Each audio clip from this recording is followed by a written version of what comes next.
अमरनाथ के लिए दो रास्ते हैं। पहला रास्ता श्रीनगर होते हुए बालटाल जाना पड़ता है, जहां से दूरी सिर्फ 14 किलोमीटर है। दूसरा रास्ता पहलगांव से है, जो श्रीनगर से पहले ही है।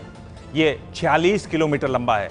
अभी करीब 25% लोग पहलगांव के रास्ते अमरनाथ के दर्शन के लिए जाते हैं, जबकि 75% छोटा रास्ता लेते हैं। कश्मीर में हालात बिगड़े हैं, लेकिन राजनीति भी बंद नहीं हुई है।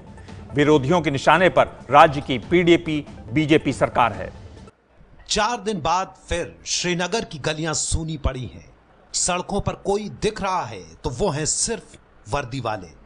शुक्रवार शाम तक सब कुछ ठीक चल रहा था, लेकिन जैसे ही आतंकी बुरहान वानी के मारे जाने की खबर आई, घाटी में घमासान मच गया। विपक्ष का आरोप है कि महबूबा सरकार की नाकामी ने नाराज लोगों को बुरहान के बहाने मौका दे दिया। यकीनन समझ सकते हैं कि जब एकदम लोगों को ये महसूस हुआ कि सत्ता के लिए सब अरेंजमेंट और नॉर्थ पोल साउथ पोल भी मिल सकते हैं, वो भी वजूहात जो हैं वो ज़मीनी सतह पर कहीं ना कहीं हैं। वादे पूरे नहीं हुए और जिस तरह के वादे दिखाए गए थे और जो लोग सत्ता में जो दल जो है वो सेपरेटिस्ट अलगाववाद और उन ताकतों के साथ बहुत करीबी तरह से स्लोगन करते थे, आज अगर उन पे खड़े नहीं उतरते तो वो वजूहात भी नीचे से बनती हैं। प्रधानमंत्री नरेंद्र मोदी ने दिल्ली में बैठक कर जम्मू कश्मीर के लोगों से शांति की अपील की है। वहीं मुख्यमंत्री महबूबा मुफ्ती हंगामे की इस आग को ठंडा करने के लिए लगातार स्थानीय लोगों के साथ बैठकें कर रही हैं और लोगों से किसी अफवाह या किसी के उकसावे में नहीं आने की अपील कर रही हैं।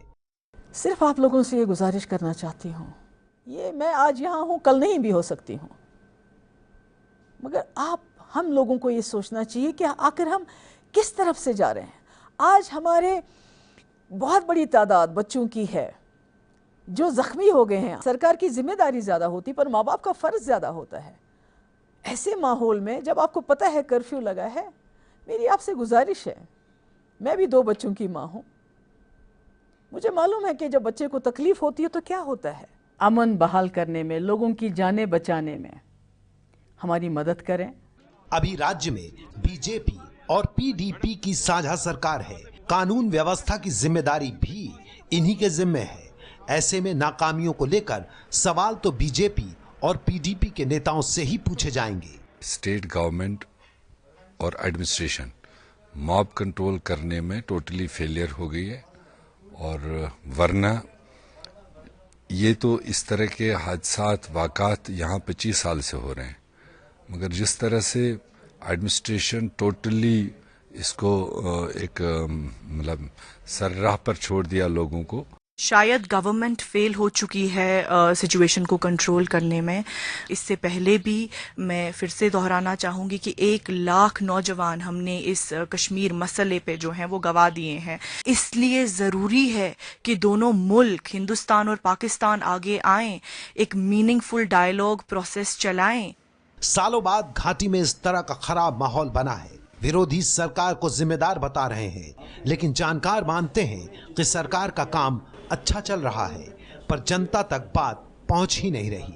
सरकार जो काम रीजन की ग्रोथ के लिए कर रही है, चाहे सेंट्रल गवर्नमेंट हो या स्टेट गवर्नमेंट हो या सक्सेसिव स्टेट गवर्नमेंट्स हो, वो कभी आम जनता तक ये बात नहीं पहुंच पाई कि किस तरह से स्टेटस और स्ट्रक्चर हमारे रीजन का बढ़ा है। और जब तक लोगों को इस बात की क्लैरिटी नहीं होगी कि किस तरह की डेवलपमेंट्स यहाँ पे लाई गई हैं, तब तक लोगों के दिलों में क्यास और कन्फ्यूजन ही रहेगा, और वो क्यास और कन्फ्यूजन उबल के सामने आएगा ऐसे जब भी कोई टर्मोइल होंगे।